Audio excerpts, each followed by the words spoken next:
ang makulit na batang tirador ng aswang. Sinasabing hindi makulay ang kabataan ng isang tao kung hindi man lamang siya nakaranas ng mga kababalaghan at katatakutan minsan sa kanyang buhay.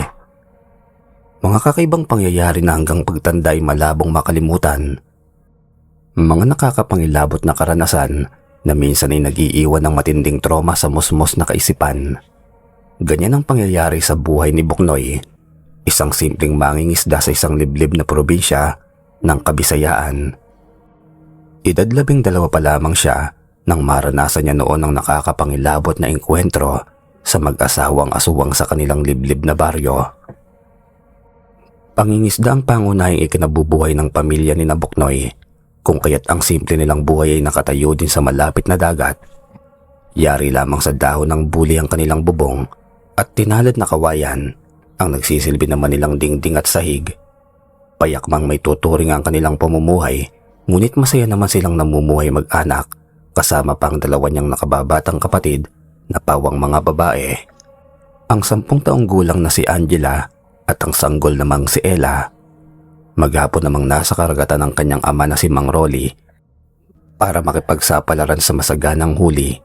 Samantalang ang ina nilang si Aling Rosa ay isang ulirang may bahay at siyang kasakasama nilang magkakapatid sa buong maghapon. Raket din ito kung minsan na gawing daing ang mga ibang nahuhuling isda ng kanyang asawang si Mang Rolly. Pag maraming huling isda sa karagatan si Mang Rolly, ay malaking grasya ng may tuturing sa kanilang pamilya yon. Ibig sabihin lamang nun, kahit papaano may masarap silang hain sa hapagkainan bukod sa palagi ang ulam na isda, tulad na lamang ng gabing yon. Nayo, si Kuya madaya. Kunyari ubos na ang hotdog niya. Tinakman lang pala ng kanin, tas kinuha yun sa akin. Panggaho na pagsusumbong ni Angela sa ina. Iiling-iling naman si Aling Rosa sa pagkamautak ng panganay na anak at nakita nga na tinabunan nito ng kanin ang ulam nitong hotdog. Hindi tuloy alam nito kung matatawa ba o magagalit sa inasal ng anak. Hindi ba dapat ang magkapatid ay nagbibigayan, Buknoy? Ikaw pa naman ang panganay. Dapat ay ikaw ang magpapasunod ng mabuti sa mga kapatid mo. Ibalik mo na yan sa kanya at mag-sorry ka. Nakatungong nag-sorry naman si Buknoy, ngunit inambaan naman ito ng pasimpleng suntukan na kababatang kapatid sabay bulong. Yari ka sa akin mamaya. Hindi pala yun nakaligtas sa pandinig ni Aling Rosa, kaya nakatikim ng pingot ang isa niyang tainga. Ay nako Buknoy, kailan ka kaya titino? Por Diyos por santo naman anak, ako'y tutubuan na ng maraming uban sa kakulitan mo. Ani Aling Rosa na waring napupuno na sa inaasal ng kanyang panganay. Malakas namang napatawa na lamang si Mang Rolly sa bangayan ng kanyang mag-ina. Hindi na bago sa kanya ang araw-araw na pag-iingay ng mga ito. Tila musika na ngayon sa kanyang pandinig. Paniguradong kumananahimik ang kanilang pamamahay ay milagro ng maituturing. Hayaan mo na Rosa, maigi pa sa linggoy. Pabibinyagan ko na yang si Buknoy para naman mag-matured na ang isip. Tamang-tama dahil bakasyon ngayon para sa susunod na pasukan ay binata na siya. Tay, hindi ho ba't binyag na ako? Meron na nga akong mga ninang at ninong. Singit naman ni Buknoy sa usapan ng mga magulang na tila ba inosente sa mga sinasabi ng ama. Ibang binyag ito anak, kailangan mong magngata ng dahon ng bayabas. Tatawa-tawang wika ng kanyang ama. Nagkatinginan na lamang ng pasimple ang mag-asawa na pigil ang ginagawang pagtawa. Kung inaakala ni Buknoy na nakaligtas na siya kay Aling Rosa ng gabing iyon, ay nagkamali siya. Naparusahan pa rin siya nito ng maghugas ng mga plato. Nakahiwalay pa naman sa kabayan nilang kanilang pamingganan. Medyo madilim pa naman sa pwestong iyon at maraming lamok. Bubulong-bulong na lamang si Buknoy na sinunod ang utos ng ina. Nagmamadali talaga siya sa paghuhugas ng mga plato dahil inaaniban na siya ng matinding takot. Papaano naririnig niya ang panggabing drama sa radyo na paboritong pinakikinggan ng kanyang ama tuwing gabi? Ang Gabi ng Lagim. Pambihira naman talaga, oo. Kamot sa ulong wika ni Buknoy. Bakit ba palagi na lamang natataon na ume-ere sa radyo ang programang iyon pag siya'y napaparusahan? Tinataasan tuloy siya ng balahibo sa buong katawan habang naghuhugas ng mga pinagkainan. Pakiramdam din niya palagi ang may mapupulang mga matang nakatitig sa kanya buwat sa dilim. Tanging kasira pa namang aandap-andap lamang ang ilaw niyang gamit doon. Halos magkabasag-basag din ang mga plato sa pagmamadali ni Buknoy sa paghuhugas para makapasok lamang agad sa kanilang kubo. Nang matapos niya agad siyang tumakbong paloob at mabilis na nagtalokbong ng kumot para hindi niya marinig ang nakakatakot na programa. Tunay talagang nakakatakot ang panggabing programang iyon sa radyo. Ewan ba kung bakit iyon ang paborito ng kanyang ama tuwing gabi. Liblib pa naman sa kanilang lugar at malayo sa mga kabahayan. Nai-imagine tuloy niya ang bawat isinasadula sa kwento, lalo nang nakakatakot na pag-aalulungan ng mga aso. Mas lalo lamang tuloy siyang pinangangatugan ng dalawang tuhod dahil sa takot. Itinadaan na lamang nito sa tulog ang kanyang nadaramang kilabot. Kinabukasan, maaga-maaga pa lamang ilaman na ng dalampasigan sina Buknoy at Angela. Maganda ang sikat ng araw ng umagang iyon at paniguradong maraming ibon na dumarayo sa mga puno sa puno ng dapdap sa tabing dagat. Panahon pa naman ng pamumulaklak ng mga punong iyon kaya dinarayo talaga at pinagpepiesta ng iba't ibang klase ng ibon ang mga pulang bulaklak na iyon. Nakasabit sa leeg ni Buknoy ang tirador na pinapagawa pa niya sa kanyang ama, samantalang daladala naman ni Angela ang mga batong pambala niya sa tirador. Nakalagay pa iyon sa baon ng niyog. Masaya nilang binabaybay ang kabila ng batuhan. Naghahabulan pa sila't naghaharutan. Pero natigil sila nang mapadaan sa lumang dampa na nakatirik din sa gilid ng dalampasigan. Napansin nila na may usok na nagbumula sa bubong ng dampa na matagal nang abandonado. Matagal nang wala nakatira doon at kaya labis-labis talaga ang pagtataka nilang magkapatid. Nagkatinginan silang dalawa at iisang tumatakbo sa kanilang isipan ng mga sandaling iyon. Susubukin nila kung sino ang bagong nakatira sa dampa. Nagkiray-kiray na sa sobrang kalumaan. Maya-maya nga lang ay may lumabas buhat sa dampa, isang matandang lalaki na may tungkod-tungkod na kahoy. Sumisingot-singot pa iyon sa hangin at saka luminga-linga. Wari bang alam nitong may tao sa paligid? Maya-maya lamang ay lumabas din buhat sa loob ng dampa ang isang matandang babae. Takot na nagkatinginan ng magkapatid dahil sa tumambad na itsura ng matandang babae. Puti nang mahabat sa burgang buhok niyon. Mapalasik ang itsura at higit sa lahat ay marmol ang isang mata. Puting-puti at hindi na makikita ang itim sa gitna. Sumisingot-singot din iyon sa hangin sabay pa yung napatingin sa direksyong pinagtataguan nila. Naigit ng magkapatid ang hininga sa takot at sa pagbilang ng 3 ay tumakbo sila ng matulin palayo sa lugar na yon. Hapong-hapo silang dalawa nang napaupo sa ilalim ng puno ng dapdap. "Nakita mo ba yun, Angela?" Mautal-utal na tanong ni Buknoy. "Ba't ganun yung itsura ng matanda, kuya? Parang ano siya, parang aswang." Malakas na kinikilabutang wika ni Angela. Parang ganoon talagang isa sa larawan ang pag-iitsura ng matandang babae kanina. Tulad ng mga itsura na madalas nilang naririnig sa radyo. "Sino bang tinutukoy niyong aswang? Ako ba?" Nagulat na lamang ang magkapatid sa boses na nagsalita sa kanilang gilid. Nangangatog na nga talaga ng tuluyan ng kanilang mga tuhod sa matinding takot sa pag-aakalang nasundan sila doon ng dalawang matanda. Kapwa tuloy sila'y napasigaw ng matinis ng napakahaba. "Aswang pala! Siya! Uwi na ng bahay at ang pamalo ko'y aswang sa mga puwet niyo. Agang-aga pa'y laman kayo ng galaan." Boses pala yun ng kanilang ina na si Aling Rosa at may mahabang patpat na daladala. Mas nakakatakot namang dihamak ang pamalong bitbit ng kanilang ina kaysa pagmumukha ng matandang babae na marmol ang isang mata. Nag-uunahan tuloy sila sa pagtakbo pa uwi ng bahay habang habol-habol ng pamalo ni Aling Rosa. Pagdating naman sa bahay ay hindi pa rin sila nakaligtas. Pinadapa sila ng ina sa ibabaw ng lamesa at doon pinatikim ng mainit-init na parusa na totoong magpapapula ng kanilang mga puwet. Akala nila ay doon na natatapos iyon, pero hindi pa pala dahil totoo yatang ginalit nila ng gusto ang ina sa maagang paglalagalag. Patuloy pa rin itong nagsesermon habang hinuhugasan nitong mabuti ang mga bala ng tirador ni Buknoy at pagkatapos ay sinangkapan pa nito ng bawang iyon at saka asin, saka mabilis na pinakuluan. Nahihiwagaan talaga ang dalawa sa ginagawa ng ina. Nagkatingin ng tuloy sila ng palihim ni Angela.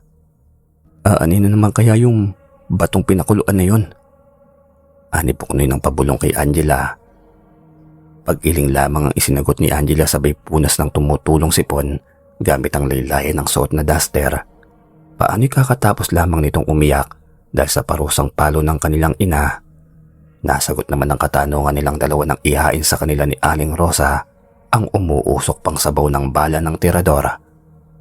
Siguro naman ngayon ay magtatanda na kayo sa pag-aalis-alis sa bahay ng walang paalam.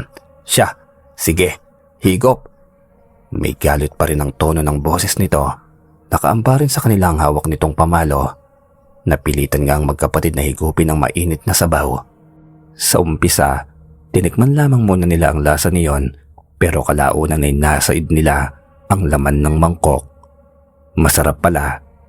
Namilog tuloy ang mga mata ni Aling Rosa habang sila pinapanood sa masaganang paghigop ng sabaw. Nay, sa susunod ho'y pwede bang pakilagyan nyo ng luya para mas sumarap pa? Dagdagan nyo na rin po ng kaunting paminta. At nagawa pang ang umirit ni Buknoy sa ina. Natampal na lamang ni Aling Rosa ang sariling noo sa sinabi ni Buknoy. Lumaki rin ang mga butas ng ilong niya dahil sa mahabang pagtitimpi. Hindi tuloy alam kung magagalit o matatawa sa naisip na parusang ipinataw para sa kanyang mga anak, para sana magtanda ang mga yon. Pero sa halip ay nasarapan pa ang mga ito. Napasalampak na lamang ng upo sa bangkito si Aling Rosa, tanda ng pagsuko sa mga kakulitan ng kanyang mga anak. Paniguradong tatanda siya ng sandali sa konsumisyon sa mga ito. Nag-aagaw na ang dilim at liwanag nang makaramdam naman si Buknoy ng tawag ng kalikasan. Masakit ang kanyang ulot yan at kumukulo pa. Butol-butol na rin ang mga pawis niya sa noo. Hindi na talaga kaya niyang pigilan pa ang mga yon at sa anumang sandali ay tiyak na magkakalat na siya ng lagim. Patakbo niyang tinungo ang palikuran, ngunit anong laking dismaya niya nang nasa loob pala noon ang kanyang ina at klaseng matatagalan pa yun bago lumabas. Kaya wala na siyang magagawa pa kundi ang piliing magpasabog sa labas. Tinakbo na lamang niya ang malapit na bakawan dahil sa kabila noon ay may malawak na batuhan. Naisip niyang tamang pwesto ang lugar na yun para pakawalan ng pinipikil na sama ng loob. Pagdating nga doon ay wala na siyang sinayang na sandali at mabilis ang hinubuang suot na salawal at saka mabilis na nagpasabog. Humalo pa sa hangin ang mabantot na halimuyak niyon. Napakasarap talaga sa pakiramdam na sa wakas ay napakawalan niya rin yon. Yes! Success! Sigaw niya na nakataas pa ang isang kamay habang hinihimas-himas ang sariling tiyan. Ngunit gano'n na lamang ang sindak niya dahil pagtungay niya sa kanyang unahan ay bigla ang nabalutan ng takot ang kanyang pagmumuka. Mayroon kasing dalawang malalaki at may itim na ibon na nakadapo sa ibabaw ng batuhan. Hindi niya may tsurang mabuti ang mga yon dahil madilim-dilim din ang kapaligiran. Basta ang nakita niya ay mayroon silang malalaki at malalapad na pakpak sa likuran. Sa tansya rin niya ay kasing laki nga yun ng bisirong kalabaw. Hindi siguro niya yun napansin kanina dahil sa nagnanais na pakawalan kaagad ang umaalamang sama ng loob. Nakatingin pa sa kanyang mapupulat nagbabagang mata ng mga yon na waring nanlilisik. Dahil sa gulat ay tila na estatwa si Buknoy sa takot. Parang nanigas din ang kanyang mga paa at hindi agad nakakilos. Hanggang sa ibuka ng dalawang nilalang ang malalapad nilang pakpak at parang gusto siyang dakitin. Doon lamang na masmasan si Buknoy at mabilis na kumaripas ng takbo pa uwi habang malakas na sumisigaw. Hindi na niya alintana ang matatalas na bato at tusok-tusok na ugat ng puno ng pipisik. Parang hindi na nga rin lumalapat ang kanyang mga paa sa mabilis na pagtakbo. Takbo hanggang may lupa ang ginagawa niya dahil parang nauulinigan niya ang pagsunod ng mga yon. Hingal kalabaw na si Buknoy nang sa wakas ay marating ang kanilang kubo. Halos mapatid din ang hininga niya sa paghingal at pagsigaw. Takang sinalubong naman siya ni Mang Rolly. Napano ka, Buknoy? Para ka namang hinahabol ng aswang sa itsura mo. Dahil sa labis na pagod ay hindi siya makapagsalita ng maayos, kaya iminuwestra na lamang niya sa amang nakita sa batuhan. Ikinakampay-kampay niya ang dalawang kamay sa tagiliran na parang lumilipad, habang ang dalawa niyang matay nanlalakit bilog na bilog sa takot. Ibon. Ibon lang pala. Ay ano naman ang kinakatakot mo doon? Humagalpak sa tawa na tanong ni Mang Rolly dahil talagang natatawa siya sa pag-iitsura ng anak ng mga sandaling iyon. Hindi ibon tay, aswang ho. Tama, aswang ho nakita ko sa batuhan. Humihingal pa rin pagbabalita ni Buknoy sa ama. Ano na namang kalokohan niyang Buknoy? Ako ngay wag na wag mong pagtitripan. Katanda kong tao, isasali mo pa ako sa mga kakulitan mo. Pero tay, aswang ho talaga nakita ko doon. Kitang-kita ng dalawang malalaki kong mata. Pamimilit pa rin niya. Iiling-iling na lamang si Mang Rolly at napapataltak na lang sa sinasabi ni Buknoy. Mabuti pa'y maghugas ka na lamang muna sa kubeta anak at magsalawal ka dahil umaalingaso ka pa sa baho. Napatakip pa sa ilong na wika ni Mang Rolly. Noon lamang napansin ni Buknoy na hubo pa nga pala siya. Naiwan nga pala niyang nakasampay sa sanga ng bakawan ng salawal niyang suot kanina. Pinamula na tuloy siya ng muka sa matinding pagkahiya. Ginawa na lamang niyang pangharang ang dalawang palad sa kanyang harapan saka patakbong tinungo ang kubeta. Umahagalpak sa pagtawa si Mang Rolly habang hatid ng dalawang anak patungo sa palikuran.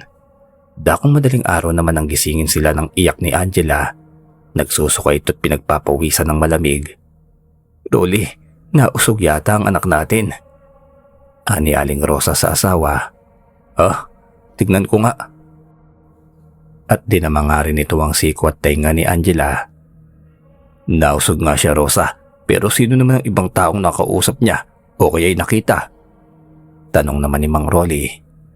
Sumingit naman sa usapan si Buknoy. Iyon pong dalawang matanda na nakatira sa kabilang batuhan.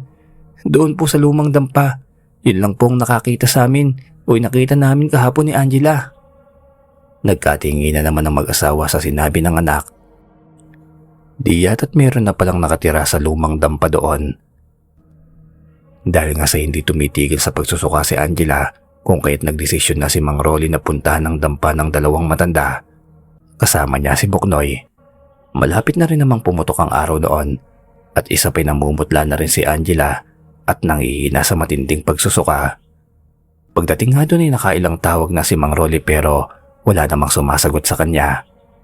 Si Buknoy naman ay maigpit na nakakapit sa laylayan ng damit ng ama dahil naaalala pa rin niyang nakakatakot na mukha ng matandang babae kahapon. Aalis na sana sila sa lugar nang biglaang may nagsalita buhat sa kanilang likuran. Nang lumingon nga sila'y nabungaran nilang dalawang matanda na may pasan-pasan pang mga sako sa kanilang mga likuran. Sino kayo at anong ginagawa niyo rito? Tanong ng matandang lalaki. Ako si Rolly at ito naman ang anak kong si Buknoy. Diyan lang ho kami nakatira sa kabila ng batuhan. Pagpapakilala naman agad ni Mang Rolly sa matanda. Ano naman ang may paglilingkod ko sa inyo? Tanong muli ng matanda, ngunit sa malumanay ng boses. Pero kakaiba naman ang ginagawa nitong pagtitig kay Buknoy, lalo na ang matandang babae. Kung ho, yung isa ko po kasing anak na bunso na babae, parang nausog. Kwento ho kasi nitong panganay ko nagawi daw sila dito kahapon. Kaya palalawayan ko ho sana sa inyo pero nasa bahay ho namin siya dahil walang tigil ang pagsusuka. Kung maaari ho sana sumama po kayo sa bahay namin. Tumangutango naman ang dalawang matanda at saka malawak na napangiti. Ngiting parang may ibang kahulugan. Nakita tuloy ni Buknoy ang nangingitim at naninilaw nilang mga ngipin. Sumama nga ang dalawang matanda sa kanilang bahay at agad na pinalawayan si Angela. Awa ng Diyos, parang nagdahilan nga lang ang bata at naging masigla na muli. Panay naman ang pagpapasalamat ng mag-asawa sa dalawang matanda. Pinabaunan pa nila iyon ng daing na isda at gulay bago umalis. Nagpakilala rin ang mga ito sa pangalang Amamang Turing at Inanang Pasing. Sa kabila naman ng pinakitang kabaitan ng dalawang matanda ay hindi naman nakaligtas sa panunuri o mapanuring mata ni Buknoy ang kakaibang ikinikilos ng mga yon.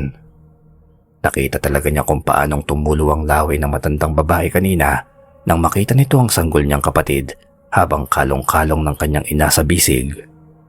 Kakaiba rin ang amoy ng mga ito, parang bulok na hayop. Mabahot malansa talaga, parang sumisingaw pa ngayon mismo sa kanilang mga katawan. Sinabi niya yun sa ama pero pinagalitan lamang siya nito at sinabing kung ano-ano na naman daw ang tumatakbong kalokohan sa kanyang pag-iisip. Natural lamang daw ang ganong magiging amoy ng matanda, lalo pat mukhang kadarating lamang nila galing sa kung saan. Isa pa yon, napansin din ni Buknoy na ang dalang sako ng mga matatanda kanina ay mamasa-masa at parang may pulang likidong tumatagas. Hinahabol pa nga iyon ng langaw. Hindi na lamang niya kinuwento sa amang bagay na yon dahil baka pagalitan na naman siya nito. Sinarili na lamang niyang mga nais pa sanang sabihin. Magmula nga nun ay palagi nang nagagawi sa bahay nila ang matandang mag-asawa. Ibang kilo na pinapakita ng mga ito sa kanyang mga magulang, lalo na kay Angela at kay Ella. Palagi rin silang binibigyan ng mga ito ng lutong ulam na kadalasan ay karne, pero hindi man lamang siya tumitikim kahit parang masarap ang amoy ng pagkakaluto niyon. Nandidiri kasi siya sa tuwing maiisip ang mga kuko ng dalawang matatanda na mahaba na at maiitim pa na parang hindi marunong mag-nail cutter. Nakakapagtaka lamang kung saan kumukuha ng karne ang dalawang matandang yon gayong malayo sila sa kabayanan. Mga simpleng bagay na ginagawa ng dalawang matanda na talagang tuluyang ikinakahulog ng loob ni Mang Rolly at Aling Rosa sa matandang mag-asawa. Pero iba naman ang pananaw ni Buknoy. Mabigat talagang pakiramdam niya sa mga yon. Tingin pa nga niya pakitang tao lamang ang lahat ng mga pinamamalas nitong kabutihan sa kanila. Ilang beses kasi niyang nahuli na nanlilisik ang mga mata ng mga yon pag hindi nakatingin ang kanyang mga magulang. Minsan naman ay sumama sa kabayanan si Buknoy sa amang si Mang Rolly sa pagbebenta ng mga huling isda sa palengke. Ano pa nga ba? Siyempre sumama siya doon para magpabili ng bagong laruan. Ibinili naman siya nito ng baril-barilan na binabalahan ng tubig. Okay na yun sa kanya. Alam naman niyang wala siyang pambili ng mas magarang laruan. Naaagaw lamang ang atensyon nila ng mga taong nag-uumpukan. Klaseng may pinagchichismisan ng mga ito. May gumagala raw na aswang sa kanilang bayan at bali-balitang mag-asawa iyon. Marami-rami na raw ng mga tao. Nakadalasan ng kabataan sa kanilang lugar ang basta na lamang nawawala. At ang pinagdududahan nila ay nabiktima na umano ang mga yon ng mga gumagalang aswang. O kaya ikaw Buknoy, iwas-iwasan mo ng madalas na paggagala kung san-san. Hala ka, baka ikaw nang matangay ng aswang. Pananakot naman sa kanya ng ama. Kamot naman agad sa ulo si Buknoy. Siya na naman kasi ang nakita nito. Dinig pa nila sa kanilang usapan na ang aswang na gumagala daw sa kanilang bayan ay mag-asawang matanda. Hindi tuloy maiwasan ni Buknoy na maisip na baka nga ang aswang na tinutukoy ng mga tao ay ang matandang mag-asawa na nakatira sa kabila ng batuhan. Pero siyempre, sinarili na lamang niya ang buong pagdududa. Pagdating naman nila sa kanilang kubo, ay kaagad siyang inutusan ng ama na dalhan ng natitirang isda ang dalawang matanda sa dampa ng mga ito. Tatanggi pa sana siya sa inuutos nito, kaya lamang ay wala naman siyang magagawa kundi ang sumunod kung ayaw niyang makatikim ng umatikabong sermon. Mabait daw sa kanilang mag-asawang matanda, kung kaya't natural na suklian daw nila ng kabutihan ang ipinapakita ng mga iyon sa kanila. Gamot sa ulong sumunod na lamang si Buknoy sa pinag-uutos ng ama. Saka muling pinaybay ang dalampasigan patungo sa dampa ng mga yon. Pagdating naman doon ay saradong-sarado ang dampa ng mag-asawa at wala namang sumasagot sa kanyang pagtawag. Umikot na lamang siya sa gawing likuran para humanap ng pwedeng mapasukan. Nadapa pa nga siya dahil sa nakausling buto ng kung anumang uri ng hayop iyon na binaon sa lupa. Plano rin niyang iwanan na lamang sa loob ng dampang daladala niyang mga isda. Nagtagumpay naman siyang makakita ng malulusutan at pinagkasya ang sarili para makapasok. Pagdating sa loob ay gusto niyang maduwal dahil kakaibang lansa ng amoy doon. Daig pa ang amoy ng bulok na hayop. Humanap na lamang siya ng pwedeng mapaglagyan ng isda habang pikilang paghinga. Gusto na rin bumaligtad ng kanyang sikmura. Saktong bubuksan na sana niya ang takip ng malaking tapayan nang makarinig siya ng mga yabag ng paparating ng mga tao. Ewan ba ni Buknoy kung ano ang sumilid sa kanyang isipan at nagawa na lamang niya magkubli sa ilalim ng lamesa. Paano'y natatakot siyang madatnan doon ng dalawang matanda dahil sa pagpasok niya sa loob ng walang paalam. Nagmamadali ang kilos ng mga paparating na yabag at pabalya nung binuksan ng marupok na pintuan. Nakita nga ni Buknoy na ang dalawang matanda nga ang dumating at may gudgud na malaking sako. Klaseng mabigat ang laman niyon dahil hirap na hirap ang mga ito. Bata pa ang isang ito, Pasing, at parang malinamnam. Ani ang Mamang Toreng. Napakas pa sa mukha nito ang matinding pagkasabik. Ngumisi naman ang matandang babae kaya kitang-kita buhat sa pinagtataguan ni Buknoy ang mga ngipin nitong mangitim-ngitim at halos bungi-bungi na. Umaagos din ang laway nito na parang takam na takam sa kung ano man ang laman ng nasa sako. Nagmamadaling binulatlat ng mga yun ang laman ng sako at saka naglabas ng ilang pirasong hilaw na karne. Napatakip naman sa sariling ilong si Buknoy dahil sa matindi ang kalansahan ng karneng iyon. Parang nakakapaglaway, malalaki ang tipak at matutugo. Namilog ang mga mata ni Buknoy nang makita na agad na nilantakan ng mga ito ang hilaw na karne, ni hindi man lamang muna nagawang lutuin. Parang hinalukay ang sikmura ni Buknoy sa nasaksihan kung kaya't naman hindi niya maiwasang tuluyang magsuka. Dahil doon ay nagkatinginan ng dalawang matanda at sabay na napalingon sa gawing pinagtataguan niya. Nakangisip ang mga yun habang papalapit sa kanyang kinaroroonan habang nanlilisik ang mga mata. Napilitan namang lumabas sa pinagtataguan si Buknoy. Natataranta siya. Hindi niya alam ang gagawin kung tatakbo ba siya o iiyak na lamang sa takot. Sa halip ay ganito na lamang ang kanyang sinabi. Isda ho, pinabibigay ng tatay ko. Sa wakas ay namutawi sa nanggagatal niyang labi, sabay pagpapakita sa mga ito ng daladala niyang mga isda. Ngunit parang hindi pansin ng mga iyon ang kanyang sinabi.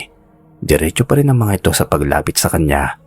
Mas lalo lamang tuloy siyang ginapangan ng takot, lalo pat kitang-kita niyang dugo ang bunganga ng mga ito. Sige ho, aalis na ho ako. Akma na sana siyang aalis nang mahawakan siya ng mga yun sa tigkabilang braso. Madiin ang pagkakakapit ng mga ito sa kanya na para bang bumabao ng mahahaba nilang mga kuko sa kanyang balat. Tao po, Mamang Toreng, andyan ho ba si Buknoy? Boses ni Mang Rolly buhat sa labas ng dampa. Agad naman tinakpan ng palad ng matandang lalaki ang kanyang bibig. Amoy na amoy tuloy niya ang malansang palad nito. Nagwala si Buknoy at agad na kinagat ang palad ng matanda, sabay karipas ng takbo palabas ng dampa. Namumutlang mukha ni Buknoy ang pumulaga kay Mang Rolly. Tay, aswang ho, Pero hindi niya naituloy ang nais sanang sabihin nang lumabas din buhat sa loob ng dampa ang dalawang matanda. Biglaan namang naiba ang aura ng mga yon na tila ba kay babait. Ang kaninang galit at mabalasik nilang pagmumuka ay dagli ang naging maamo. Ay, pasensya daw ho kayo sa anak ko, sadyang makulit lang ho ito. Sinundo ko na nga ho dahil kanina pa umalis di pa rin bumabalik. Ani Mang Rolly. Walang problema, Rolly. Mabait nga siyang bata, hindi ba iho? At salamat nga pala sa padala mong mga isda. Klaseng sariwa ang mga yun at mainam sa bawan. May ngiti pa sa labi ng matandang lalaki habang sinasambit iyon. Iba naman ang dating ng ngiting iyon kay Buknoy. Ngiti na may kalakip na panganib at pagbabanta. Nanahimik na lamang si Buknoy habang tinatahak nilang mag-abang tabing dagat. Hindi talaga maalis-alis sa isip niya ang nangyari kanina, pero duda siya kung talaga nga bang aswang ang dalawang matanda dahil hindi naman iyon nagpalit ng anyo tulad ng palagi niyang naririnig sa radyo. Malamang ay malaki rin ang posibilidad na baka nga aswang ang dalawang matanda dahil sa pagkain ng hilaw na karne. Hindi rin naman siya makapagsumbong sa ama sa kanyang nakita at naranasan dahil malamang ay hindi naman siya paniniwalaan nito, lalo pat wala siyang matibay na ebidensya. Nagkasinat tuloy si Buknoy ng gabing iyon dahil sa labis na takot. Bumangon lamang siya sa higaan nang makaramdam ng panunubig. Mumukat-mukat pa niyang tinungo ang nakasarado nilang pintuan na yari lamang sa pinagdikit-dikit na kawayan kaya nakikita pa rin ang labas nito. Inilusot niya na lamang iyon sa pagitan ng mga siwang at agad na nagdilig sa buhangin. Kabilugan pala ng buwan ng gabing iyon kaya maliwanag ang paligid. Pasipol-sipol pa siya habang sarap na umiihi Nang magawi ang paningin niya sa ilalim ng puno ng talisay sa hindi kalayuan, napatda siya nang mapansin na parang may dalawang bulto ng tao doon. Waring pinapanood siya. Pinagmasdan nga niya ng maigi ang gawing iyon at nakumpirma nga niya na may dalawang ang taong nakatayo sa ilalim niyon at kumikislap-kislap pang namumula nilang mga mata sa tama ng liwanag ng buwan. Mabalasik ang pagkakatitig sa kanya at parang talagang inaabangan ang paglabas niya sa kanilang kubo. Kilalang kilala niya ang dalawang yon. Silang mag-asawang matanda na nakatira sa kabila ng batuhan. Nakumpirma niya dahil ang isang mata ng babae marmol. Tila inurungan siya ng natitira pang ihi at para siyang panandali ang itinulos sa pagkakatayo. Biglaan din ang panlalamig ng kanyang pakiramdam dulot ng matinding takot. Nang makabawi patiyad siyang bumalik sa higaan at saka nagtalakbong ng kumot. Halos mangatog din ang buo niyang katawan. Bakit kaya hating gabi niya doon pa ang dalawang matanda?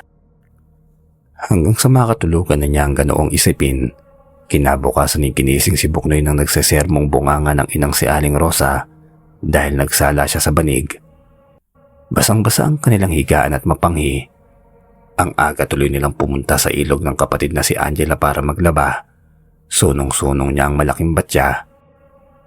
Kinakantsawan siya nito kaya't bumangon ng matindi niyang inis para dito. "Kuya, nakakahiya ka talaga. Ang laki-laki mo ni umiihi ka pa sa higaan." Patuloy nung pangasar sa kanya. "Bakit? Ikaw ba hindi?" Asar naman na tugon niya. Natigil lamang sila sa pagbabangayan nang matanaw na may nauna ng tao sa ilog. Abalang-abala iyon sa paghuhugas ng kung anumang dala nito na nasa loob ng basket kaya hindi nito namalayan ang kanilang pagdating. Mabilis na nagkubli ang dalawa't saka matamang pinanood ang ginagawa ng matanda. Si ina ng pasing iyon at totoong nagkatingi na silang magkapatid dahil namula ang tubig ng ilog sanhi ng kung anumang hinuhugasan doon ng matanda. Amoy din sa hangin ang kalansahan niyon at makabaligtad sikmura talaga ang halimbuyak. Hindi na lamang sila tumuloy sa paglalaba at nagpasya ng bumalik dahil naunahan na sila ng takot. Nag-uunahan pa sila sa pagtakbo pa uwi. Pagdating naman sa bahay ay nadatnan nilang nag-uusap doon ang kanyang ama at si Amamang Toreng. Masaya pa silang nagtatawanan habang nag-aasa ang matanda ng labaha na sinabayan pa nila ng pag-inom ng tuba. "Maigi naman anak at dumating ka na. Hinihintay ka talaga naming dumating." Bungad agad kay Buknoy ni Mang Rolly. Ako ho? Bakit po?" Agad siyang kinabahan dahil baka isinumbong siya ng matanda sa pagpasok niya sa dampa ng mga ito nang walang paalam kahapon at may mariing pagkagat pa niya sa kanyang kamay. Ngumisi naman si Amamang Toreng at ipinakita pa kay Buknoy ang nangingislap na patalim. Napalunok tuloy siya ng laway dahil sa panunuyo ng lalamunan. Agad din namutla ang kanyang pagmumuka at parang tinakasan ng dugo. Umagalpak naman ang tawa si Mang Rolly habang tinatapik ang kanyang balikat. "Kaya mo yan anak. Lahat talaga ng mga lalaki dumaraan sa ganyan. Patunayan mo sa akin ngayon na matapang ka." Hamon pa nito sa anak. Agad nga siyang pinagbabad ng ama sa dagat at makalipas ang 1 oras ng paglulunoy ay pinakaang siya ng upo ng ama doon sa may bangko. Nakasuot naman ng dulo ng kanyang junjun sa lukaw habang pinagngangata siya nito ng talbos ng bayabas. Malakas na sigaw ang pinakawalan ni Buknoy nang marinig ang malakas na pagpukpok ni Amamang Toreng sa kanyang labaha. Tuloy inalunok niya ang inangat ng talbos ng bayabas. Pakiramdam niya mawawala na rin siya ng ulirat ng mga sandaling iyon. Nangamba siyang baka maputol ng tuluyan ito. Medyo kumikilig pa naman ang kamay ng matanda dahil pasmado na ito. Ganun na lamang din ang malakas na pagtawa ng dalawang lalaki nang makita ang kanyang naging reaksyon. Kitang-kita tuloy ni Buknoy ang maitim na gilagid ng matanda at amoy na amoy din niya ang mabahong laway niyon na tumatalsik pa sa kanyang muka. "Pinabati kita anak, pwede ka nang mag-asawa." Biro pa sa kanya ng ama habang tinatapik ang kanyang balikat. Mangiyak-ngiyak na lamang si Buknoy at kakaangkaang na lumakad papalayo sa mga ito. Sa sulok naman ng kanyang mga mata ay nasulyapan niya ang pasimpleng pagdila ng matanda sa labahan na may bahid pa ng dugo. Doon mas tumibay pa ang hinala niya na aswang nga ang matanda. Kinagabihan naman ay walang tigil ang ginagawang pag-iiyak ng sanggol nilang si Ella. Tila ba may kung anong masakit sa bata at walang tigil sa pagbubusisi. Taranta na si Aling Rosa sa pagpapatahan sa anak, ngunit hindi pa rin talaga tumitigil. Wala pa naman noon si Mang Rolly at pumapalaot sa karagatan dahil sinasamantala nito ang dilim ng gabi.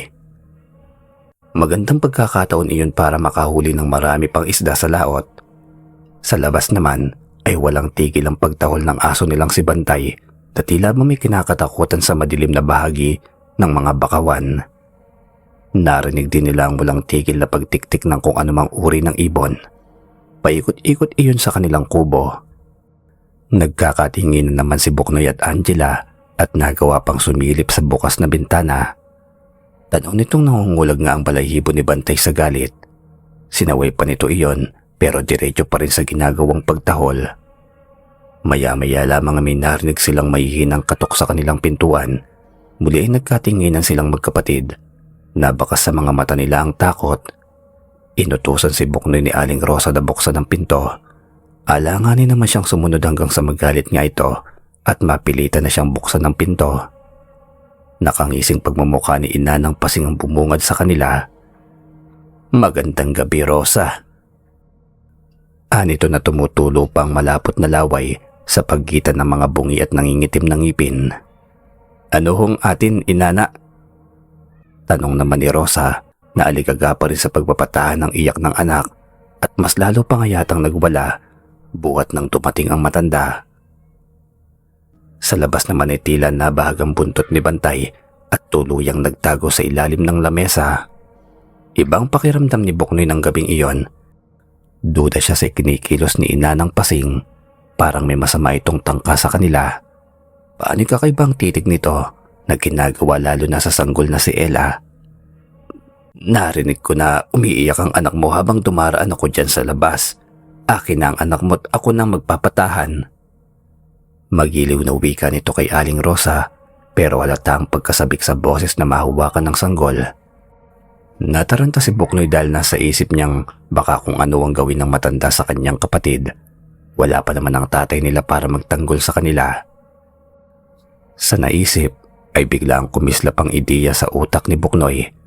Kaagad niyang hinubad ang suot na tsinelas at agad na isinugba sa ginawa niyang pausok kanina laban sa mga lamok. Maya-maya nga lang ay umabong na ang amoy ng sinusunog na goma sa buong kabahayan. Parang nataranta naman ng matanda at parang bigla ang nangati. Sininghot-singhot pa nito ang hangin at saka sunod-sunod ang ginawang pagbahing. Pagkatapos ay walang paalam itong nagmamadaling umalis ng kanilang kubo matapos mag-iwan ng mabalasik na tingin kay Buknoy. Ngingiti-ngiti naman si Buknoy dahil naging epektibo ang kanyang ginawa.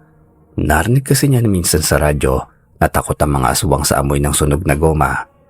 Kumpirmado, aswang nga rin ang matanda. Tumigil din sa pag-iyak si Ella at nakatulog na ng mahimbing pero hindi naman nakaligtas si Buknoy sa galit ng ina. Nakatikim siya dito ng pinong mga kurot sa tagiliran dahil nagalit ito sa ginawa niyang pagsugba sa kanyang tsinelas dahil kakabili lamang nito sa kabayanan noong 1 linggo. Isa pa'y wala daw siyang galang sa mga bisita dahil kung kailan daw may tao sa kapa niya naisipang magpausbok o magpaasbok ng mabahong goma. Parang nangangarate naman si Buknoy sa ginagawang pag-iwas sa mga pinong pagkurot ng ina. Hindi na baling maputakti siya ng sandamakmak nitong kurot, wag lang lamunin ng aswang ang kanyang bunsong kapatid. Pakiramdam pa nga niya ng mga sandaling iyon ay isa na siyang superhero tulad ng nababasa niya sa comics ng ama na inaargila pa nito sa bayan dahil walang kaabog-abog na napatalsik niya ang aswang. Kinaumagahan naman ay nagisnan ni Buknoy si Amamang Toring, nakausap ang kanyang ama sa tabing dagat. Bumibili umano ang matanda ng sariwang isda para pang ulam ng mga ito. Kadarating lamang din pala ng kanyang ama buhat sa magdamag na pagpapalaot sa karagatan.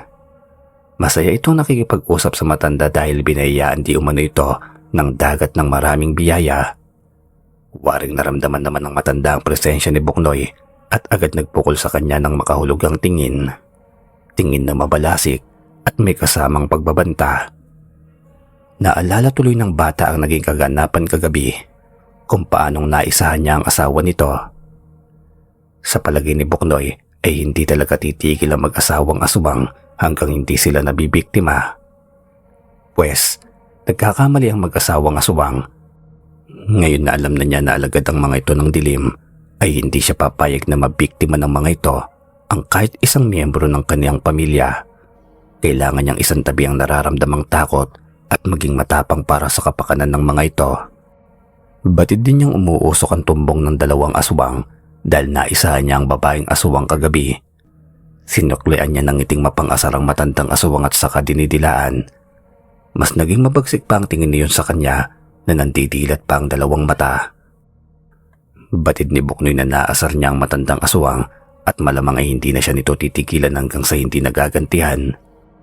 Sa naisip ay may bigla ang kumislap na ideya na naman sa kanyang isipan. Tingnan lang niya ang galing ng mga aswang pag nalasahan nito ang espesyal niyang inihanda. Malamang ay madadala na itong muling lumapit at magkunwaring close sa kanilang mag-anak. Mabilis siyang nagparingas ng apoy sa abuhan at saka kumuha ng mga bala ng kanyang tirador.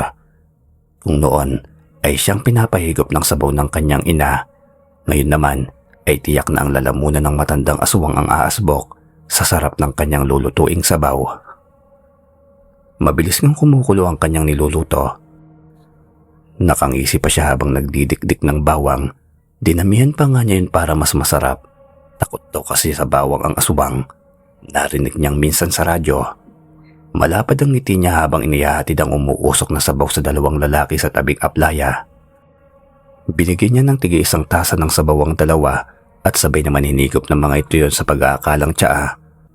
Anya, mabuti ang mainit na sabaw sa malamig na umaga. Pinuri naman siya ng ama dahil sa kanyang ginawa at nasarapan pa nga ito. Naku anak, napakasarap naman ng sabaw na ito. Binata na talagang anak ko't marunong nang magluto. Sa susunod anak ay lagyan mo naman ng laman, hindi lang puro sabaw. Anito, napangiwi si Buknoy. Paano na lamang kaya pag nalaman ng kanyang ama na sabaw iyon ng bala ng kanyang tirador. Pihadong amput niya naman ang aasbok sa init. Nasa ganon silang pag-uusap ng magulat na lamang sila sa biglaang pagsigaw ni Amamang Turing. Hawak nito ang sariling lalamunan na waring napasot saka nagmamadaling umalis. Ang bunganga nito ay may lumalabas pang usok. Nagkatinginan tuloy ang mag-ama. Takang-taka naman si Mang Rolly sa nangyari sa matanda. Ngingising-ngisi naman si Buknoy at nagawa pang humagikgik. Tanaw nila ang nagmamadaling paglakad ng matanda na halos mag-ekis-ekis na ang paa sa pagmamadali. 2 points! Anya sa sarili na pigil ang paggagalpak ng tawa. Dahil sa ginawa niya kay Amamang Turing, ay malamang na mas nadagdagan pa ang galit ng mga iyon sa kanya. Alam niyang babalikan sila ng mga iyon at mas lalong hindi titigilan. Paniguradong hahanap lamang ang mga iyon ng tamang pagkakataon para sila'y magantihan. Simula nga noon ay hindi na nagawi pa sa kubo nila ang dalawang matanda, pero madalas naman ang paghuni ng ibong tiktik tuwing sumasapit ang gabi. Gabi-gabi na rin ang pag-iyak ng bunso nilang si Ella at nilalagnat naman ang kapatid niyang si Angela. Tumitigil lamang ito sa pag-iyak tuwing magpapausok siya ng goma. Batid ni Buknoy na umaaligid lamang sa bahay nilang mag-asawang aswang. Hindi lang tuluyang makalapit sa kanilang kubo dahil nagsasaboy siya ng asin tuwing hapon sa palibot ng kanilang bahay. Ganoon na rin sa kanilang bubungan. Bagay na pinagtakhan ng kanyang ina kung bakit palagi ang ubos ang istak nilang asin. Ang nangyayari tuloy madalas din ang pagbili nito ng asin sa bayan tuwing magbebenta ng mga huling isda. Nagawa pang humirit ni Buknoy na bumili na rin daw ang ina ng sangkaterbang bawang dahil masarap daw iyon na sangkap sa sukang sausawan ng daing. Kaya naman pala madaling nauubos ang asin na ginagamit ko sa pagdadaing eh. Inaaksaya mo Buknoy. Anong pumasok sa kokote mo at nagtatapon ka ng asin? Sermon nun sa kanya isang hapon na may kasama na namang pingot sa tenga. Aray ko po nay. Hindi po ako nagsasayang ng asin. Pantaboy po ito sa aswang. Katwiran niya. Anong kalokohan na naman ang inagsasasabi mo Buknoy? Idadami mo pa ang aswang sa kasalanan mo. Ang tanda kong ito kahit kailan ay hindi pa ako nakakita ng aswang. Ako pang lolokohin mo. Galit nitong pagsisermon sa anak. Pero totoo, Nay, aswang ho si Amamang Turing at ina ng Pasing. Pangangatwiran pa rin niya sa ina at mabilis niyang ikinuwento dito ang lahat. Bagay na hindi talaga nito pinaniwalaan at sinabing gumagawa lamang daw siya ng kwento upang makalusot. Sa halip ay mas lalo pa nga itong nagalit at muli siyang pinatawan ng parusa. Pinalood siya ng ina sa bilao ng asin habang ang dalawa niyang kamay ay nakadipa at may patong-patong na libro. Tagas ang luha ni Puknoy at totoong dinamdamang parusa ng ina. Aniya, wala naman siyang ginagawang masama. Lahat ng iyon ay ginagawa niya para sa kapakanan ng kanyang pamilya, para hindi sila mabiktima ng aswang. Mas lalo pang nagalit si Aling Rosa sa kanyang pagsagot. Masama din daw ang magbintang sa kapwa lalo na sa matatanda. Wala daw siyang paggalang. Kaya naman nahataw pa siya nito ng patpat ng kawayan sa puwet habang nakaluhod pa rin sa bilao ng asin. Grabing pagtatampo talaga ang naramdaman ni Buknoy ng mga sandaling iyon. Minamasama pala ng ina ang ginagawa niya, gayong ang nais lang naman niya kaligtasan nilang mag-anak. Umiiyak siyang nagtatakbo sa labas ng kubo. Hindi na rin niya alintana na madilim na nga pala sa labas. Mas lamang ang nararamdaman niyang sama ng loob kaysa takot sa mga aswang na sandaling iyon. Nagngunguyoy-nguyoy siya habang tinatahak ang maputing dalampasikan. Namamasa ang kanyang mga mata sa luha kaya hindi niya na napansin ang dalawang bulto ng nilalang sa kanyang unahan na nakaharang sa kanyang daraanan. Natigilan lamang siya sa paggawa ng umangil ang mga yon at ibinuka ang malalapad na pakpak. Saka lamang niya napansin na nasa harapan na pala niyang mag-asawang aswang. Sa halip na takot ay inis para sa mga itong naramdaman ni Buknoy. Kung hindi dahil sa mga ito ay hindi rin sana siya mapapagalitan ng ina at mapaparusahan. Umasta siya na parang nangangarate sa harapan ng mga aswang at saka malakas na hinamon ng mga ito. Karate na lang tayo. Mga hayop kayo. Matirang matibay. Matapang niyang wika. Ngunit sa halip ay pasugod na lumipad ang mga ito patungo sa kanya matapos humuni ng malakas at klaseng gusto siyang dagitin. Kaya mabilis pa sa 4 ang ginawa niyang pagtakbo patungo sa malaking puno ng talisay. Doon lamang ang alam niyang pinakamalapit na lugar para maging ligtas. Mabilis siyang nakapasok sa malaking butas ng puno na palagi niyang pinagtataguan tuwing naglalaro sila ni Angela. Nang tagu-taguan sa tabing dagat. Ginagapangan na rin siya ng takot ng mga sandaling iyon dahil patuloy siyang hinahalihaw doon ng matitilos at matatalas na mga kuko ng mga aswang. Pilit rin siyang inaabot ng mga ito at nais talagang makuha. Mabuti na lamang din at nakapa niya ang bulsa ng suot na salawal. Namimintog pa pala iyon sa kinilumbat niyang asin mula sa garapon ng kanyang ina. Walang sinayang na sandali si Buknoy at agad na sinabuyan ng asin ng dalawang nilalang. Sa pulang pangit na pagmumukha ng mga ito. Umaringking sa sakit ang mga yon at halos magpagulong-gulong sa buhangin. Hindi siya tumigil sa pagsasaboy sa mga ito ng asin. Parang nagtsatsa naman ang dalawang aswang sa ginagawang pag-iwas na tamaan sila. Hanggang sa sumuko ang mga yon at tuluyang lumipad palayo na nag-iwan pa sa kanya ng malakas na huni. Humahagirit din sa hangin ang malakas nilang pagkampay ng malalapad nilang bagwis. Sinamantala ni Buknoy ang pagkakataon at agad kumaripas ng takbo pa uwi ng kanilang kubo. Tumanim sa isipan niya na sa susunod ay hindi na siya magtatampo dahil nakakatroma pala. Muntik pa siyang maging hapunan ng gutom na mga aswang. Ngunit sa halip na ikuwento sa kanyang ina at amang nakakatakot niyang karanasan ng gabing iyon, ay mas pinili na lamang niyang maging tahimik. Paano hindi siya sigurado kung paniniwalaan ba siya ng mga ito o sasabihan na naman na gumagawa lamang ng kwento. Kaya nagdesisyon na lamang siyang ilihim ang nakakatakot na karanasan. Kinabukasan naman ay dumaan sa tapat ng kubo ni Buknoy ang dalawang matanda pero diretso lamang ang lakad ng mga yon sa tabing dagat at hindi lumilingon. Mahaba rin ang suot nilang damit na parang may tinatago. Nagkataon naman nun na nakasilip sa bintana si Buknoy at habol niya ng tanaw ang mga yon. Waring naramdaman naman ng mga ito ang kanyang presensya at agad siyang lumingon. Ginawaran siya ng mga ito ng mabalasik na tingin na para bang gusto siyang lamunin ng buhay. Napansin naman ni Buknoy ang maraming sugat ng mga ito sa muka na para bang paso ng sigarilyo. Dikit-dikit.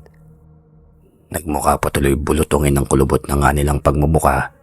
Malamang ay hindi lang muka ng mga ito ang tadtad ng sugat, pati na rin ang buong katawan dahil sa nangyari kagabi. Binuweltahan naman ni Buknoy ang mga ito ng nakakalokong ngisi at saka inilabas pa ang dila para mas lalong mang-asar. Pasimpleng umangil naman ang mga yun at totoong pinakitaan siya ng matatalas nilang mga ngipin.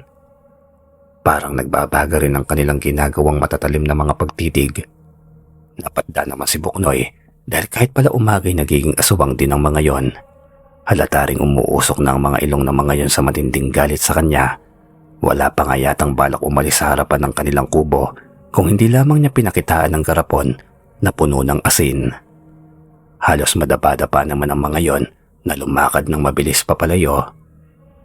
Napabuntong hininga na lamang si Buknoy. Kailangan na siguro niyang maghanda dahil nasisiguro niyang anumang sandali ay pwede siyang atakihin ng mag-asawang aswang. Dumating na nga ang hindi inaasahang pangyayari sa buhay ng pamilya ni Buknoy. Tila yata may parating na bagyo ng gabing iyon dahil malakas ang ihip ng hangin at pabugso-bugso ang pagbagsak ng ulan. Halos liparin din ang malakas na sumisipol na hangin ng kanilang bubungan. Madilim ang paligid at tanging aandap-andap na gasera lamang ang nagsisilbi nilang tanglaw. Nagsaboy pa rin naman ng asin si Buknoy sa paligid ng kanilang kubo. Pero malamang ito nawin lamang din iyon ng ulan. Maaga silang kumaing mag-anak at pagkatapos ay masaya na lang silang naglaro ni Angela ng sungka. Pero maya-maya lamang ang masayang paglalaro ng dalawa ay nauwi sa pagbabangayan. Tay, si kuya dinadaya ako. Pagsusumbong nito sa ama. Lo, dinadaya raw. Bakit may pruweba ka ba? Sabay kutos ni Buknoy sa ulo ng kapatid na naging dahilan para pumanghaw ito ng malakas na iyak. Manong tigil-tigilan nyo na lamang ang paglalaro kung mag-aaway lang kayo. Para kayong aso't pusa, hindi magkasundo. Sabay naman ni Mang Rolly. Nasa ganoon silang pagtatalo nang biglang may kung anong malaking bagay na bumagsak sa kanilang bubungan. Lumundo pa nga ang kawayan na yon at parang may naglalakad sa ibabaw. Natigilan naman sa pagtatalo ang dalawang magkapatid at saka nagkatinginan. Ano yun, kuya? Tanong ni Angela pagkatapos ay mabilis nitong binuksan ng katabing bintana at saka sumilip.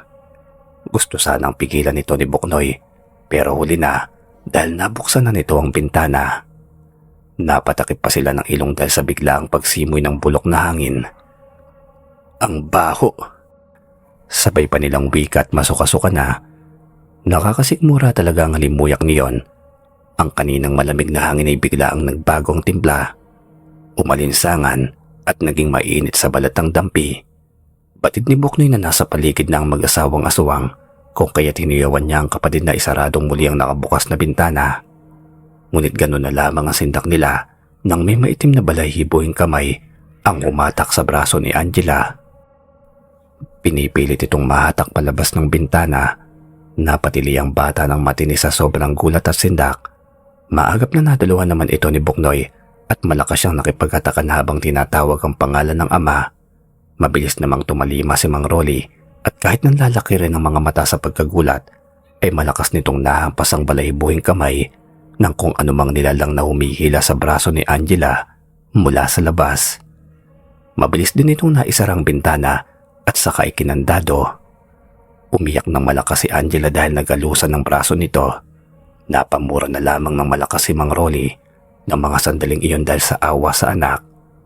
Punyemas, kung sino ka mang nilalang ka, hindi mo makukuwang mga anak ko. Magkakamatayan muna tayo. Hamon nun sa mga hindi pa nakikilalang mga nilalang. Parang tuloy naniniwala na ito sa bali-balitang may gumagalang ang aswang sa kanilang lugar. Parang ikinagalit naman ng mga nilalang ang pagmumura ni Mang Rolly. At patuloy ang mga yun na kinakalmot ang kanilang bubungan. Binabangga din ng malalakas ang kanilang dingding. Hanggang sa ilang bahagi ng bubungan tuluyang natuklap at sumungaw doon ang ulo ng nakakatakot na halimaw. Punong-puno iyon ng balahibot pulang-pulang mga mata. Umaangil din iyon ng umaangil at tumutulo pang mabahong laway. Nasisiguro ni Buknoy na si Inanang Pasing iyon dahil ang isang mata ng nakasunghaw na aswang sa kanilang bubungan ay marmol ang isang mata. Agad na hagilap ni Buknoy ang laruan niyang baril-barilan at pinatamaan ang isa nitong mata. Bullseye sa pulang marmol na mata ng aswang. Lingid kasi sa kaalaman ng kanyang mga magulang at kapatid ay hindi pangkaraniwang tubig ang laman lamang ng baril-barilan, kundi may kahalo din iyong katas ng bawang. Pinaghahandaan talaga niyang pagkakataong katulad nito. Napasingasing ang aswang sa sakit at dinig na dinig nila ang pagkalabog niyon sa lupa na nahulog ito. Pagkatapos ay walang awa namang binangga-bangga ng mga yun ang kawayan nilang dingding at pilit na tinutungkab. Mabuti na lamang at medyo matibay pa yon at hindi agad bumigay. Nagawa pang silipin sa siwang ng dingding ni Buknoy ang mga yon at malakas siyang napasigaw dahil nagulat siya sa pagtatama nila ng mga mata ng aswang na marmol ang isang mata. Si Aling Rosa naman at ang dalawa niyang kapatid ay nanatili sa isang sulok ng kubo at nanginginig sa takot. Kumuha naman ng 2 gulok si Mang Rolly at pinagkiskis kasabay ang muling pagmumura nito. Mga lintik kayong mga aswang kayo, tantanan ninyo ang pamilya ko. Dahil hindi ako natatakot sa inyo, subukan niyong pumasok at magkakaalaman tayo. Malakas nitong hamon sa mga nilalang na may halong pagbabanta kahit kita ni Buknoy ang pangangatog ng 2 nitong mga tuhod at panginginig ng boses. Kasabay noon ang pag-abong naman ng amoy ng goma sa buong kabahayan dahil nagawa na naman isugba ni Buknoy sa pausok ang bagong pares ng kanyang tsinelas para itaboy ang mga halimaw. Malakas na hangin ang isinagot ng mga aswang mula sa labas at naririnig nilang mabilis na lumipad ang mga yun papalayo. Nakahinga sila ng maluwag dahil kahit papaano na itaboy nila ang mga aswang. Pero duda si Buknoy, alam niyang babalik at babalik ang mga halimaw sa anumang sandali. Nagawa namang guluhin ni Mang Rolly ang buhok ni Buknoy at nagawa din siya nitong purihin. Anito, may nagawa daw palang kabutihan ng palagian niyang pakikinig sa gabi ng lagim doon sa radyo dahil may natutunan daw palang anak niya na panlaban sa mga aswang. Tuwang-tuwa naman si Buknoy dahil pakiramdam niya ng mga sandaling yun ay hindi na siya pangkaraniwang bata lamang at may taglay na siyang superpowers. Magdamag nagbantay ang mag-amang Rolly at Buknoy ng gabing iyon pero hindi pa rin maampat ang malakas na buhos na ulan at malakas na ihip ng hangin sa labas ng kanilang kubo. Antok na si Buknoy at hindi na mapigilang pumikit ng talukap ng kanyang mga mata. Kulang na nga lang ay tukuran na niya ng palito ng posporo para hindi tutuluyang pumikit. Hanggang sa tuluyan na nga silang igupong mag-ama ng matinding kaantukan at parehong nakatulog na nakaupo.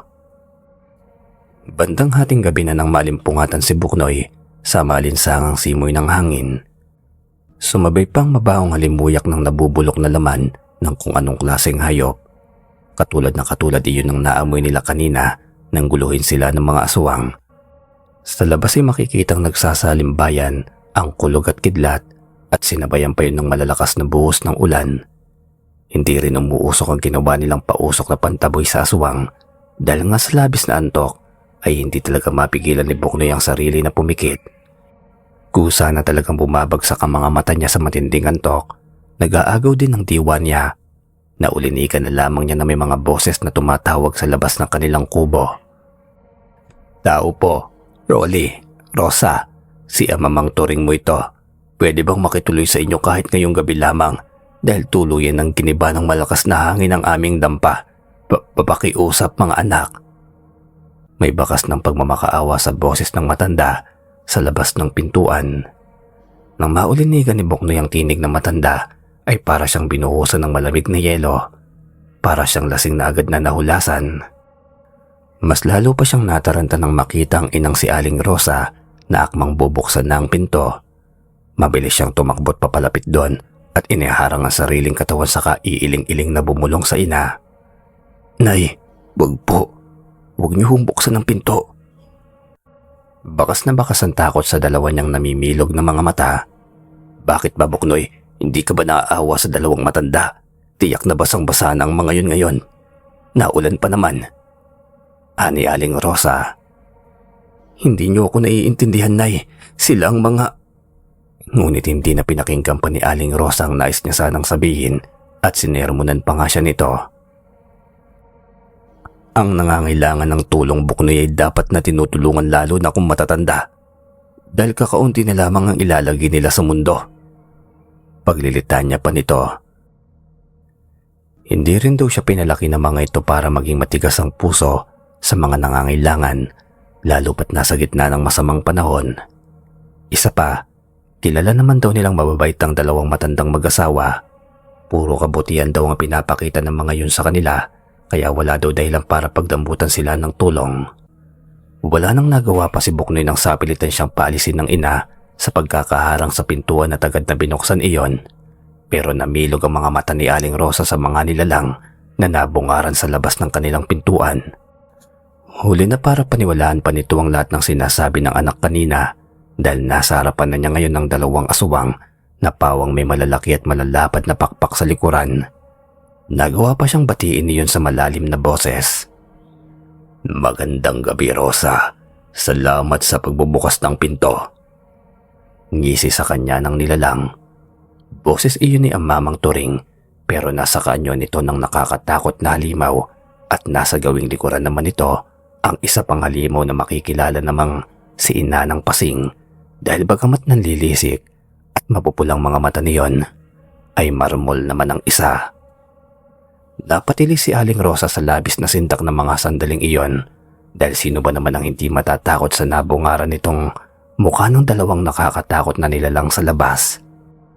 Mukha ngang malalaking ibon ang itsura ng mga yon pero walang tuka. Sa halip ay parang mukha ng napakalaking paniki na mayroong matatalas at matitilos na mga ngipin. Tumutulo pang mga malalapot na laway na waring takam na nakatitig sa kanya. Mapupulat na lilisik din ang mga mata at nababalutan din ang buong katawan ng itim at makapal na balahibo. Mayroon pang mahahaba at matitilos na mga kuko na parang handang mandagit at mamaslang. "Aswang! Mga aswang kayo!" Ngatal nitong wika saka tumili ng malakas. Pagkatapos ay pinanawan na ng ulirat dahil hindi na siguro nakayanan pa ng katawan nito ang matinding takot na nararamdaman. Dahil sa malakas na pagsigaw ni Aling Rosa ay nagising naman noon ang naiidlip pa rin na si Mang Rolly. Nagulantang din ito sa nabungarang dalawang nakakatakot na nilalang sa labas ng kanilang pintuan at nagpipilit ng makapasok. Bagamat natatarantay mabilis pa rin itong naabot ang hawak na itak kanina at patakbong tinaga ang unang aswang na gustong pumasok. Pero anong laking dismaya nito dahil parang tumaga lamang siya sa makapal na goma. Napakakunat pala ng balat ng aswang ni hindi man lamang tinatabla nung nagagalusan iyon. Parang nga lang itong kinati. Ngumisi ang aswang kay Mang Rolly saka nagwika sa malalim na boses. "Pasensya na, Rolly. Pinilit kong maging kaibigan sa iyo pero ginalit ako ng anak mo. Kaya ngayong gabi ay matitikman ng pamilya niyo ang ganti ng mag-asawang aswang." Mamang Turing, aswang ka? Aswang kayong mag-asawa?" Hintakot na tanong ni Mang Rolly dahil nakilala nito ang boses ng matanda. Bagamat parang nanggagaling ang boses nito sa ilalim ng lupa. "Aswang nga kayo at kayo palang mag-asawang aswang na napapabalitang gumagala dito sa bayan namin." Nabatdat halos hindi makapaniwalang wika ni Mang Rolly. "Kami nga, Rolly. Ngayong alam na ng mag-anak mo ang sikreto naming mag-asawa. Sa palagay mo ba'y hahayaan pa namin kayong mabuhay?" Muli ay wika ng aswang sa nakakatakot na boses. Ngunit naging palaban din si Mang Rolly at ipinakitang paninindigang may pagtanggol ang kanyang pamilya kahit halatang nangangatog ang boses nito. Dadaan na muna kayo sa ibabaw ng bangkay ko bago niyo magalaw ang isa sa pamilya ko." Sabay amba ulit ni Mang Rolly ng daladala nitong itak sa mga halimaw. Ngunit ang mga braso naman nito ay daig pa ang pasmado dahil sa panggagatal. Ngunit pinagtawanan lamang ito ng aswang at saka malakas na tinabik dahilan para tumilapon ito sa malayo at mawalan din agad ng malay. Kakaibang ngisi ang pinakawalan ng mag-asawang aswang habang nanlilisik na nakatitig sa nangangatog na si Buknoy. "Ngayon ay wala nang magtatanggol pang magulang sa inyo, kaya malaya na naming ngangasabi ng inyong malinamnam na laman." Tumutulo pang malapot at mabahong laway ng aswang habang winiwika iyon. Ngunit titig na titig lamang si Buknoy na waring hindi mabasang tumatakbo sa isipan. Mas lalo pang naululang mag-asawang aswang nang masulyapan ng mapupula nilang mga mata ang sanggol na si Ella na noon ay mahigpit na yakap-yakap ng umiiyak na si Angela.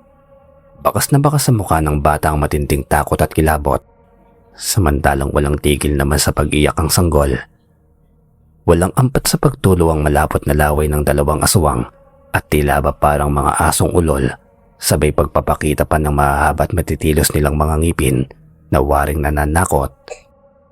Akma na sana silang dadaluhungin ng mga aswang nang magsalita si Buknoy, kahit may bahid din ng kaunting panginginig ang boses nito.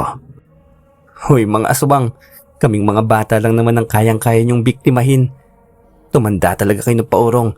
Hindi ba kayo nahihiya sa mga sarili ninyo? Gigil niyo talaga ako eh. Subukan niyong lumapit at gagawin ko kayong daing ng mga aswang.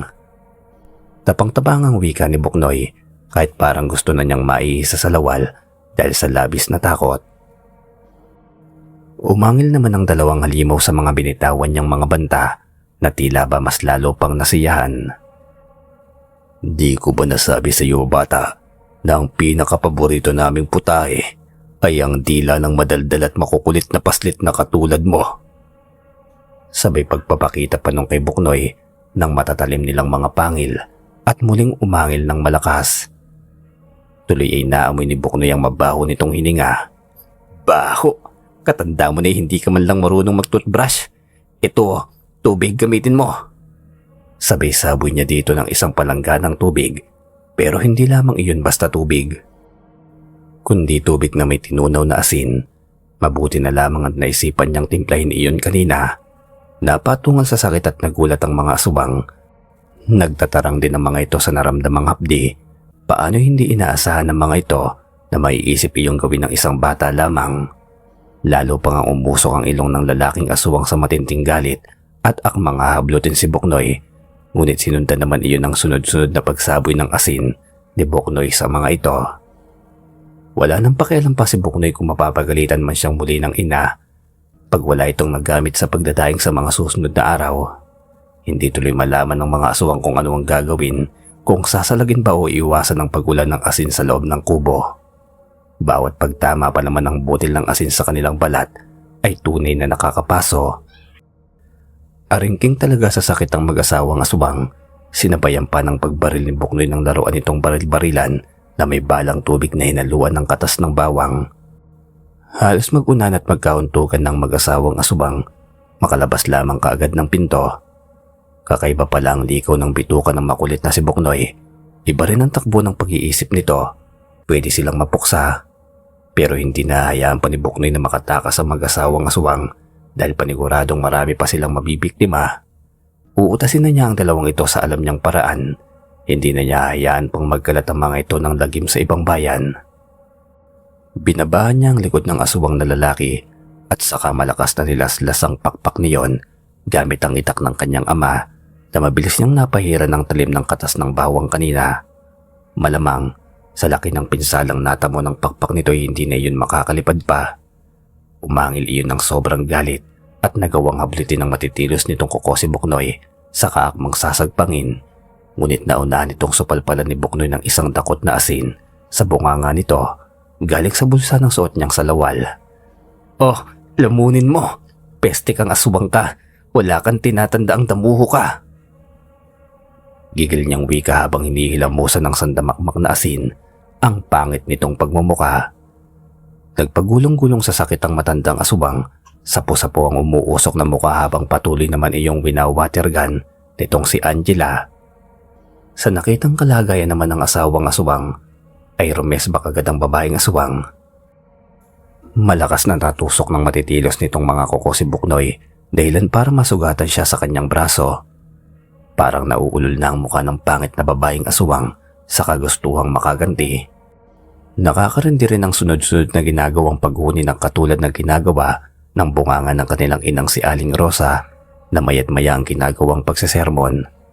Sinugod ni Buknoy ang babaeng aswang at nagpambuno silang dalawa. Para tuloy silang mga manok na nagsasabong. kulang na lamang ay may sumigaw ng sa pula at sa puti. Mabuti na lamang at nakapamuli ni Buknoy ang itak ng ama at nagawang tusukin ng aswang. Sa pulang halimaw sa marmol nitong mata, tuluyan na nga yung nawala ng eyeball. Umirit iyon sa matinding kirot na naramdaman habang sa puwang tuluyang nabulag na mata at nagawang mabilis na lumabas ng pinto at saka inumpisahang lumipad. Balak siguro nitong tumakas. Hindi pwedeng hayaan na lamang ni Buknoy na makatakas ang halimaw na yon. Kailangang hindi nasikatan pa ng araw ang mga yon. Kung sa bagay, meron pa naman siyang natitirang sandata na inihanda. Inihanda niya talaga yung para sa mga may pakpak na katulad nito kung sakaling ang magbalak na tumakas. Nakangising hinubad ni Buknoy ang nakasabit na tirador sa kanyang leeg at saka mabilis na binalahan ng butil ng bawang. Pagkatapos ay matamang inasinta ang aswang na lumilipad. Palayo ito. Sabay sigaw dito. "Hoy aswang! Anong klase kang asawa? Wala kang kwenta. Magagawa mong iwanan ng asawa mo sa gitna ng panganib. Wala kang silbi." Panggagalit niya sa aswang. Parang naging epektibo naman ang panggagalit niya sa nilalang at agad na pumihit iyon ng lipad patungo sa kanya. Nakaamba ng matitilos nitong mga kuko. Balak pa yata siyang dagitin. Iyon naman ang hinihintay na pagkakataon ni Buknoy at agad dinirador ng bawang ang lumilipad na nilalang. Ibong pipit nga lang ay hindi makaligtas sa kanyang tirador. Heto pa kayang halimaw ng kasinlaki ng biserong kalabaw. Bullseye! Sapul ulit ang isang natitirang mata ng asubang. Tuluyan na nga mawawalan ito ng paningin. Nagpagewang-gewang iyon sa paglipad at saka mabilis na sumirok sa buhangin na unang muka. Hindi tuloy maiwasan ni Buknoy na mapahagalpak ng malakas na tawa kaysa gwapa lang pagmasdan ng isang nakakatakot na aswang na bumaon sa buhangin ng pagmumuka.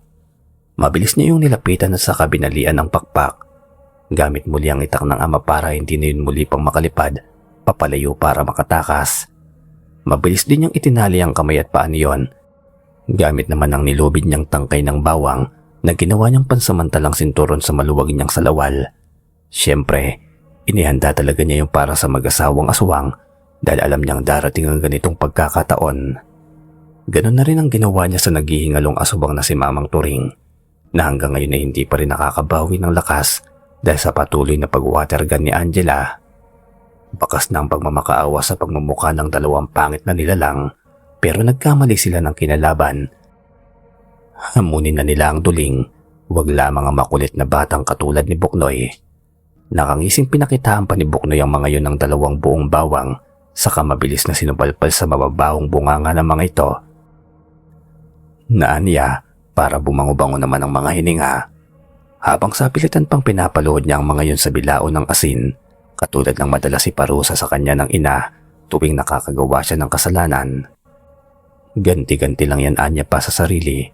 Walang katumbas ang pag-atungal naman ang kumawala sa lalamunan ng dalawang aswang hanggang tuluyang mapaos ang habang unti-unting umuusok ang kanilang mga tuhod sa pagkakaluhod sa asin. Umaasbok na rin ang kanilang mga bunganga dahil sa nakasalpak na bawang. Walang dudang na torture sila ng isang hamak na bata lamang. Kasabay nga ng pagtilawak ng manok ang unti-unting pagkasunog ng katawan ng mag-asawang matanda hanggang sa tuluyan na nga silang naging abo at tinangay ng malakas na ihip ng hangin. Nayakap na lamang ni Buknoy ang dalawang kapatid na may magandang ngiti sa labi ng masiguro na ligtas na ang lahat.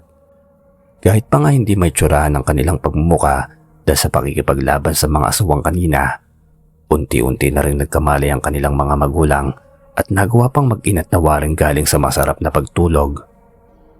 Nang maalala ni Mang Rolly ang huling kaganapan kagabi, ay bigla nitong nataranta. Asan ang mga aswang at pipinuhin ko? Saka nitong muling kinuha ang itak at nagastang may kalaban. Napahagigik naman sa tawa si Angela sa nakitang inasal ng ama. Tay kalma, wala na hong aswang, nautas na ni kuya kanina. Tatawa-tawang wika ni Angela, saka madaldan ay kinuwento sa mga ito ang buong pangyayari. Ganun ba anak? Nako, kung hindi lang ako nahimatay kagabi paniguradong nanghiram ng buka sa aso yung mga yon. Pinatukan naman ni Aling Rosa si Mang Rolly sa kahambugan nito at sinabing gusto lamang ito sa yabang. Isang tabig lang pala dito ng aswang ay mahihimatay na rin ito. Mabuti na lamang anya'y matapang ang kanilang panganay at nagawa silang ipagtanggol para hindi tuluyang malapa ng aswang kagabi. Kamot sa sariling ulo si Mang Rolly dahil sa sinabi ni Aling Rosa. Siya naman ang napiling sermonan ng asawa, hindi ng anak nilang si Buknoy.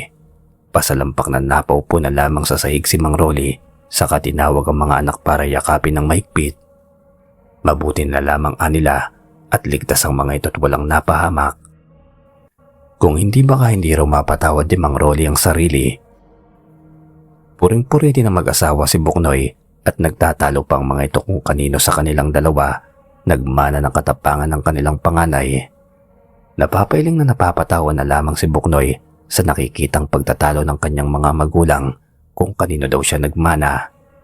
Kapwa panapatda ang mga ito nang sabihin niyang wala siyang pinagmanaan ni isa sa mga ito. Nang tuluyan ng sumikat ang araw ay pinuntahan nila ang dampa ng mag-asawang aswang at mas naging matibay pang ebidensya ng mga ito na sila nga ang bumibiktima sa kanilang lugar dahil natagpuan nilang ilang pang nabubulok at naaagnas na parte ng katawan ng mga tao sa loob ng malaking tapayan sa loob ng dampa. Nakabaon din sa likurang bahagi ng dampa ng mga ito ang maraming kalansay ng tao na paniguradong naging biktima din ng mga yon. Ipinagbigay alam nila sa may kapangyarihan ng natagpuang kalansay, pati na rin ang bahagi ng putol-putol na katawan ng tao.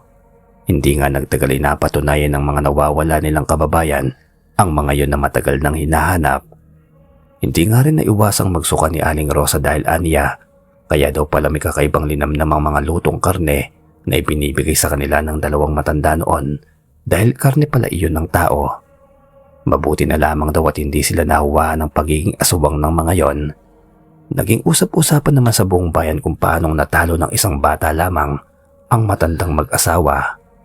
Siyempre, kumalat ang balita dahil sa matabil na bibig ni Mang Rolly na walang kapaguran sa pagkukwento at magpamalaki sa kanyang mga kababayan kung gaano katapang ang kanyang panganay na anak na kalabanin ng mga aswang na anya siyempre ay may pinagmanahan.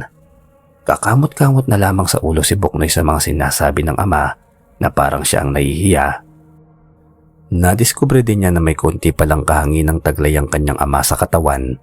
Simula nga noon ay bumalik na sa katahimikan at kapayapaan sa kanilang lugar at wala nang napabalitaan pang nawawala at nabiktima ng aswang maging sa kalapit na bayan.